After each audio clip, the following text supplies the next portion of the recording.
साथ एटीएम भी तोड़ देता है। वो लहू लहू लहू करते और कहता है अम्बुद चिकन है, अम्बुद चिकन है, अम्बुद चिकन है। अपने बड़े कुल्हाड़े से हमारे बड़े बुतों की गर्दन तोड़ देता है, साथ एटीएम भी तोड़ देता है। तुम हमको बेवकूफ बनाता है, ये तो आटे में नमक नहीं था, तुमने इतना फैलने क्यों दिया। अब उसने कहा कि देखो साहब हमारा नक्शा देखो, हमारा नक्शा देखो साहब, हमारा ये नक्शा देखो, ये हमारा नक्शा देखो।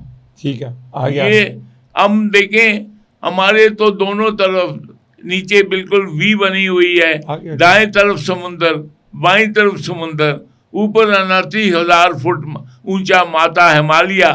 ना चीनी आया ना जापानी आया, ये पठान का बादशाह आता है, वो लहू लहू लहू करते और कहता है अम्बुद चिकन है, अम्बुद चिकन है, अम्बुद चिकन है। और जो है अपने बड़े कुल्हाड़े से हमारे बड़े बुतों की गर्दन तोड़ देता है, साथ एटीएम भी तोड़